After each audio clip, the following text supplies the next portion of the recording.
So, today's sacred text comes from the wonderful and wise Carl Sagan. I would love to believe that when I die, I will live again, that some thinking, feeling, remembering part of me will continue. But much as I want to believe that, and despite the ancient and worldwide cultural traditions that assert an afterlife, I know of nothing to suggest that it is more than wishful thinking. The world is so exquisite with so much love and moral depth that there is no reason to deceive ourselves with pretty stories for which there's little good evidence. Far better, it seems to me, in our vulnerability, is to look death in the eye and to be grateful every day for the brief but magnificent opportunity that life provides. Here ends today's reading.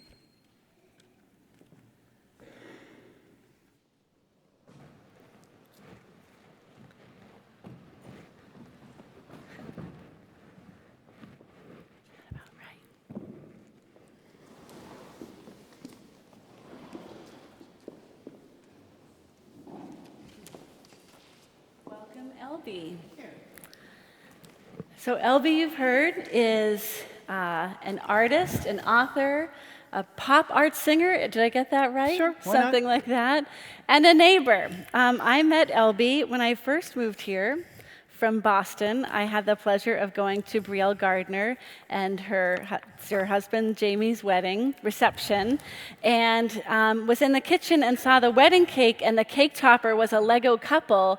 And I was like, that's amazing. That reminds me of the Brick Bible. And Kim Brzeziaka was right there and said, well, it just so happens that the author of the Brick Bible is in the room next door. And I started fangirling because I had bought so many copies of the Brick Bible in my previous church for the millennial nuns who'd never been to church and didn't know the Bible, or just the garden variety cradle UCCers who just never read the Bible because, you know, I hate to say it about our tradition, but we're not huge personal devotional Bible readers.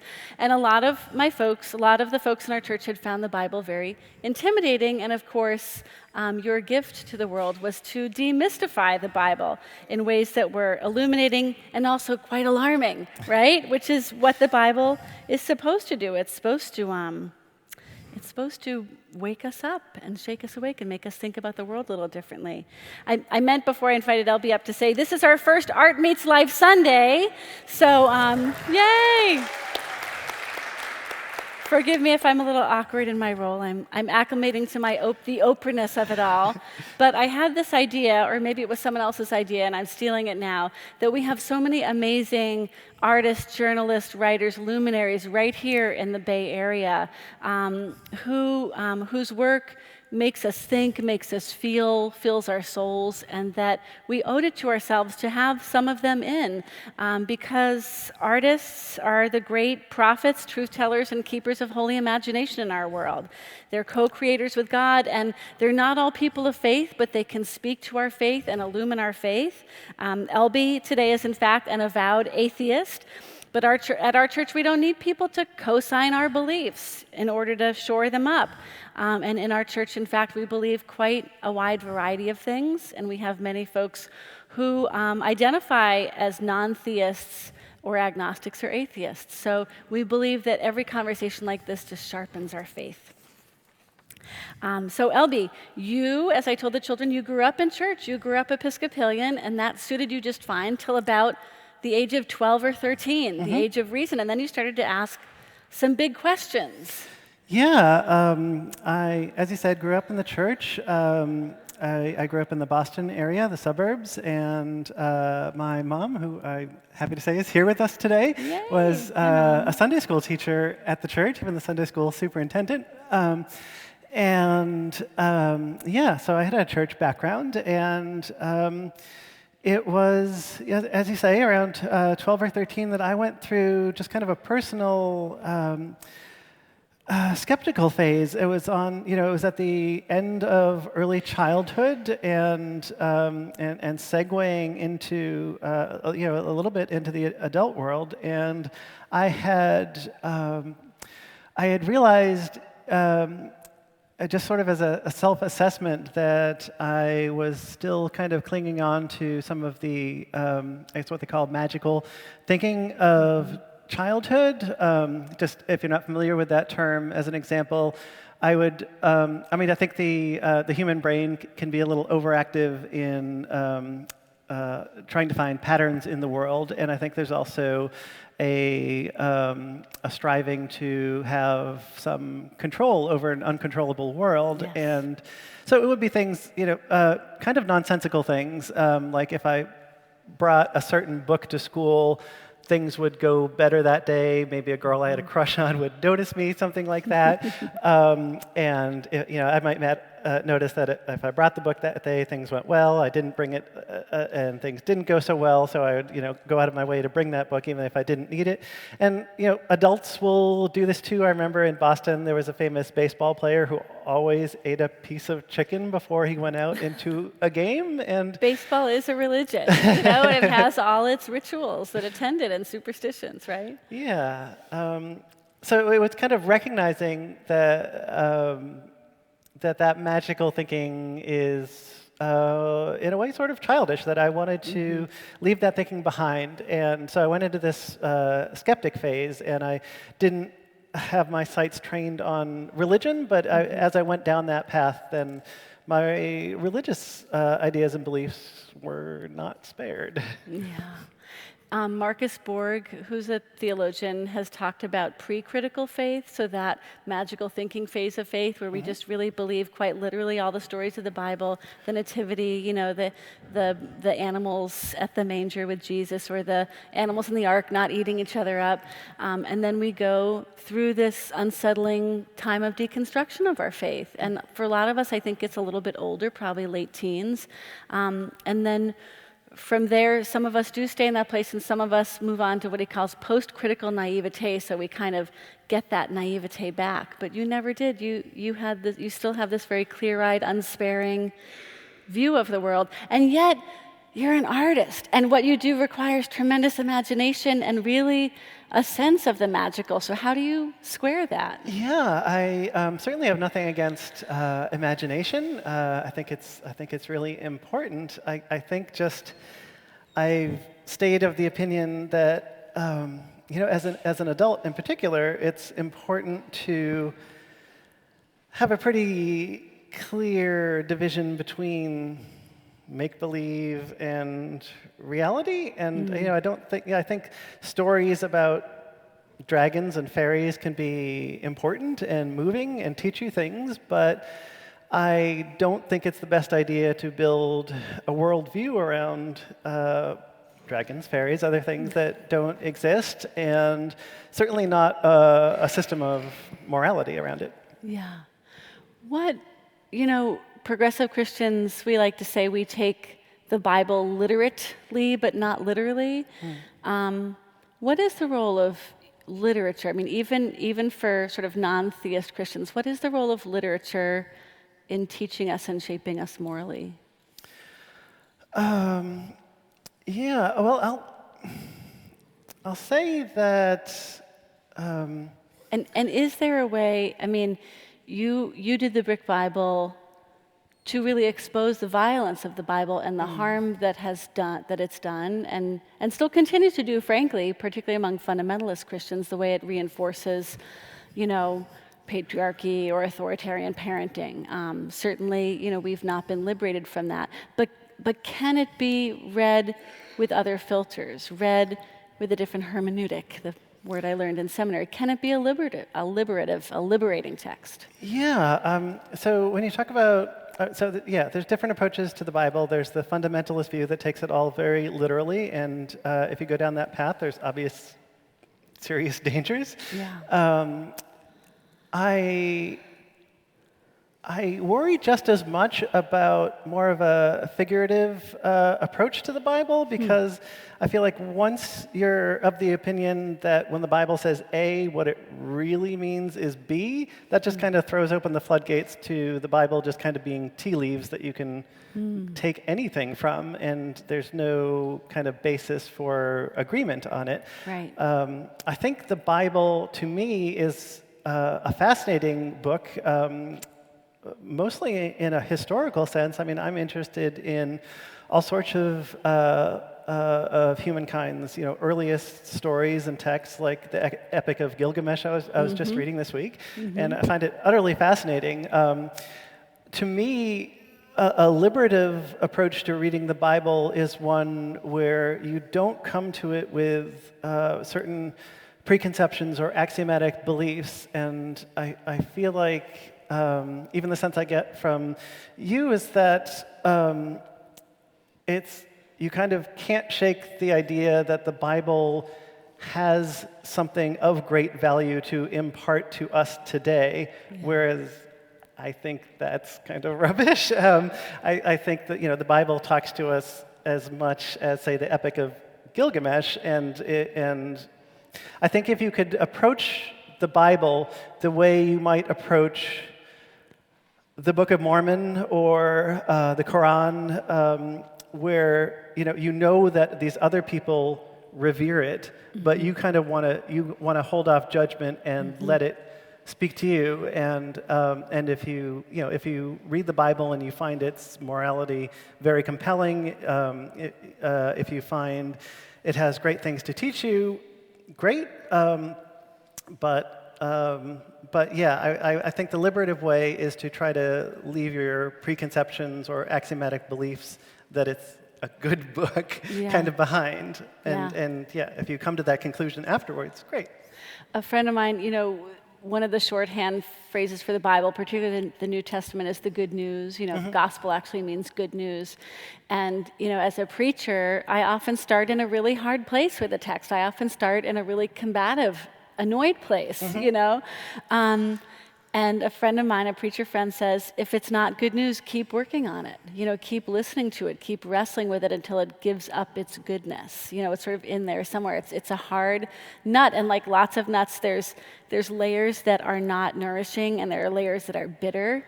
But if you can kind of work through to the meat, you might get something really delicious and nourishing. That's been my experience of it. And the other thing I find, it's an infinitely open sign. I mean, there's 1,000 ways to read each story, and every time I come back to a particular story, which I do, every year there's the Christmas text, there's the Easter text.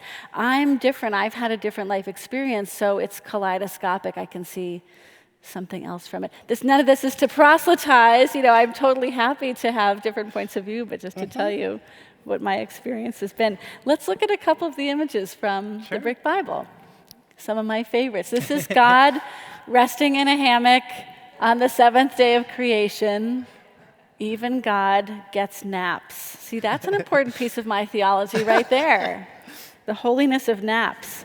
Okay, what's next? Here we got the angel Gabriel talking to Mary. This is the Annunciation, a text we'll have in just a few weeks as we approach Advent. I love Gabriel's 5 o'clock shadow.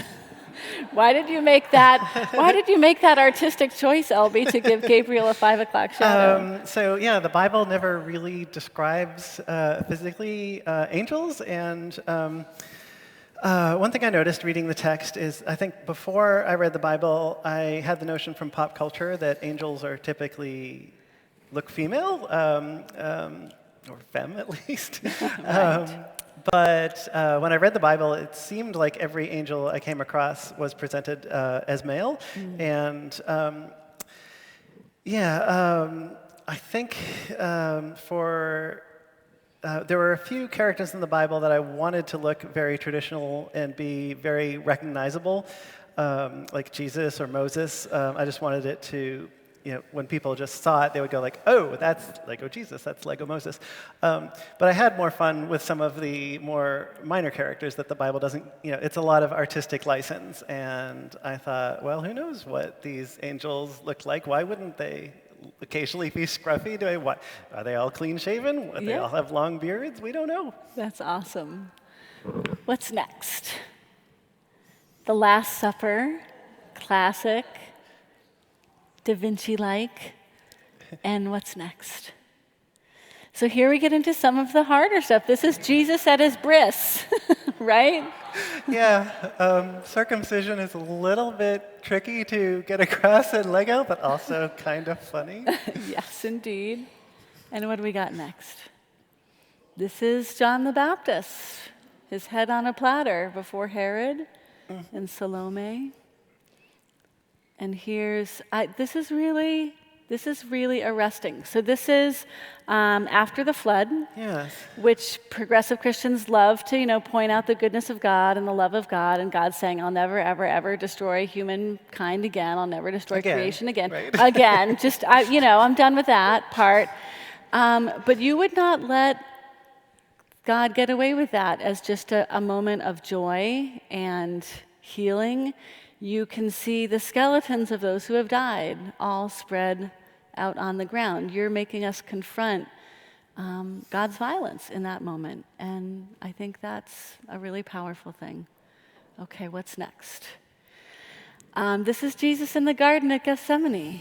And this is probably, I don't really know why. I think probably because I'm a romantic at heart and, a teary person by nature. But Jesus praying alone in the garden the night before his death, praying to God to let this cup pass from him, and ultimately saying, being, in my belief, fully human, but also fully divine, but also fully human, and having access to the full range of human beings, including fear and fear of death and fear of pain and suffering. And then Jesus ultimately says, "Let not my will, but thy will be done." Very few of the images in the Brick Bible are full page. This is one of those full-page images. Yeah. I'm wondering what impact emotionally this story has on you and why you made a choice to make it a full page. Yeah, I remember when I was a believer, this was one of the stories in the Bible that I found quite affecting. It's this obviously revered figure of Jesus, who through most of the Gospels is not all that relatable to many of us, seems to be operating on a different level, and then suddenly you have him acting very human, and I think we've all been in not quite that situation, but a similar one, where we have to gird our courage to do something that we'd much rather not do. I think it's most affecting in the earliest gospel, Mark. I know that Matthew seems to inherit that story and adds a second prayer where Jesus is like, "Okay, got to do what I got to do." Yeah. And then you get to the Gospel of Luke. He makes it nice. He softens it up for us, right? Yeah. Luke adds the angel who kind of gives Jesus a pep talk to try to help him through it. And then you get to the Gospel of John, the last written one, and the Jesus in the Gospel of John is just so wildly different, and it goes from place to place in an almost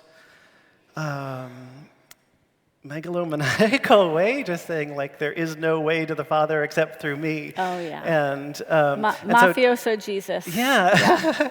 and so John's Jesus. John has no room for Gethsemane at all. He just cuts it out completely because his Jesus just shows no fear. Right. Yeah. His Jesus can't be that human. Yeah. As for the choice of the full page, I can't fully take credit for that.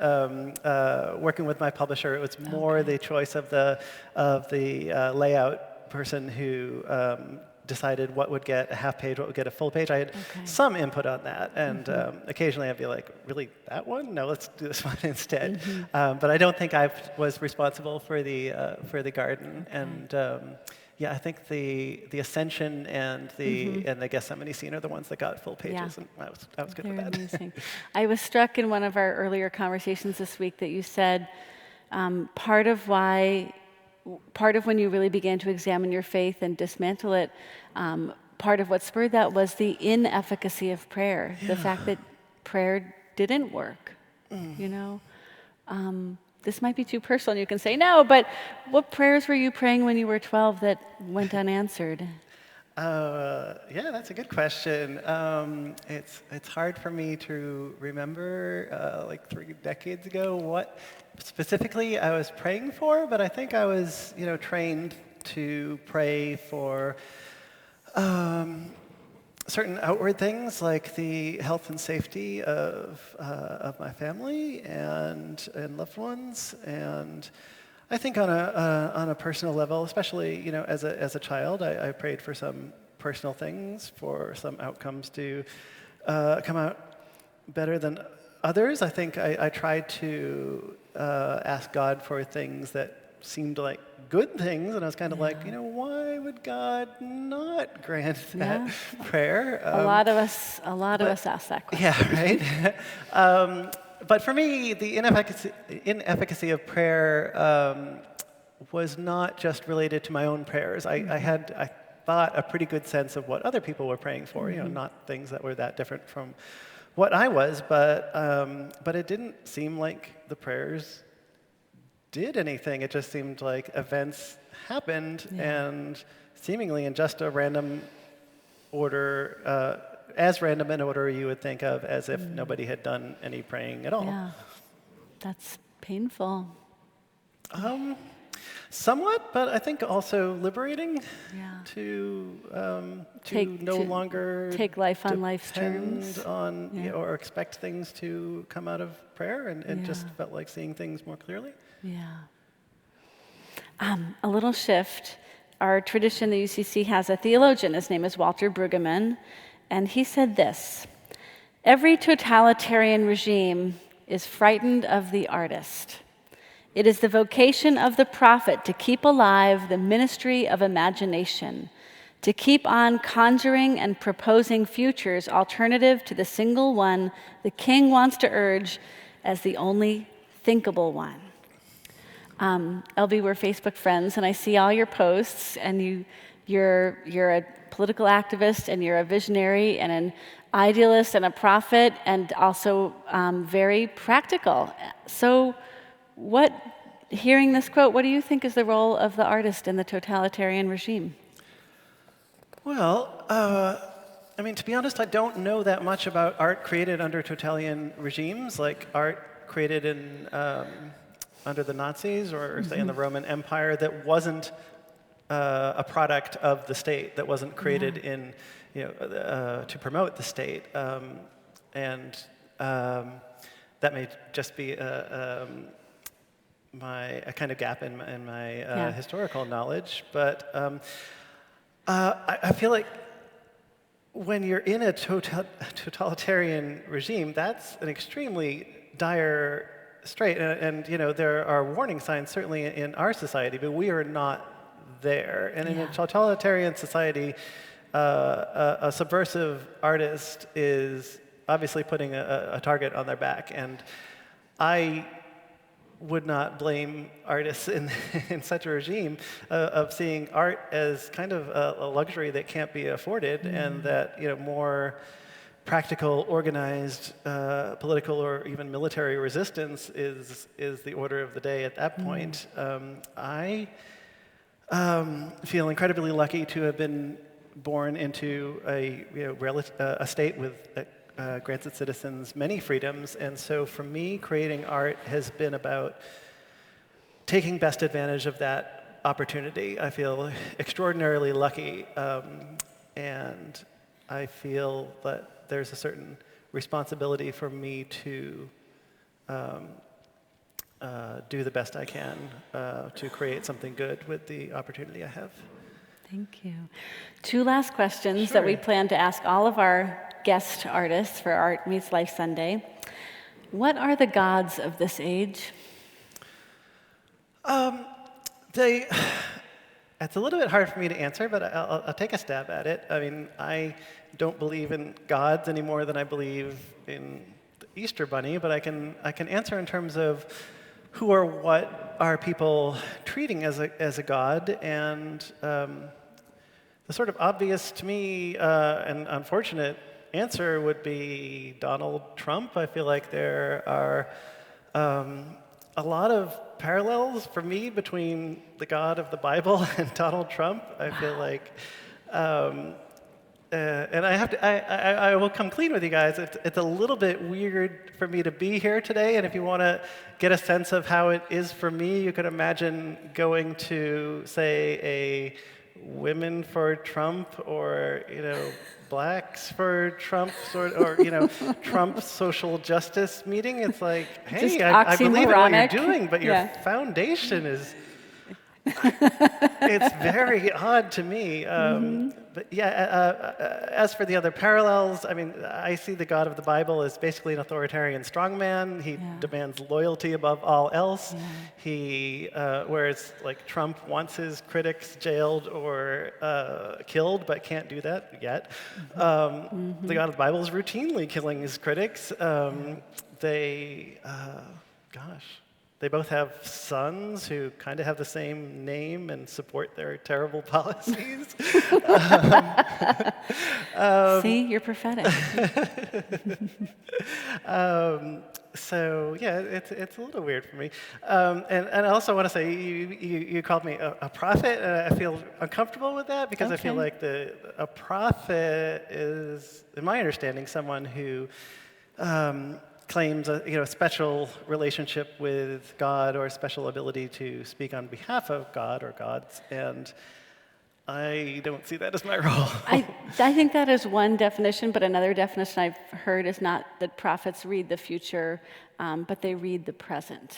And I see you reading the present, kind of I think reading there's us. some truth to that, sure. Yeah, in the literal sense, I mean, helping us, making it understandable, and reading in the sort of drag queen pose sense, reading us out, like calling us to account for what is. You actually wrote, I don't think we have time to get into it too much, but you wrote a manifesto called The New Morality, and you have 10 new commandments, and I encourage everyone to go on LB's Wikipedia page and read the new commandments. But my last question, how do you hope when all hope seems lost? Yeah, I can certainly relate to the feeling of all hope being lost. I've suffered some very serious depressions in my life, and most recently one that lasted over a year. And in that state, it was crushing. It was anhedonia. Could not enjoy the things I usually enjoyed. It was devastation of my self-esteem and self-confidence, complete lack of motivation, which is, I'm someone who, when not depressed, is just very motivated, especially creatively. I'm always working on something, and to have that gone for more than a year was just terrible. And in the depths of it, plenty of suicidal thoughts and thoughts of self-harm. So I can certainly relate to that, and where I found hope in that, I didn't have it for a long time. How I came out of that depression, I mean, doctors had gone through a usual cycle of antidepressants, but I had treatment-resistant depression, they call it, and but there was finally a light at the end of the tunnel through a treatment called TMS, which is Transcranial Magnetic Stimulation.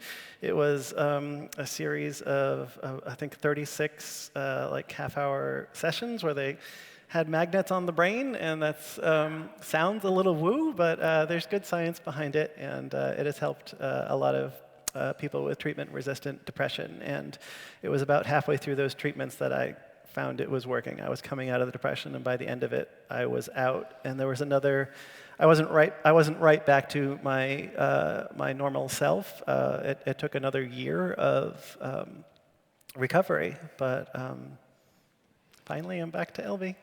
That's wonderful. We're so glad you're Elbe. Thank you.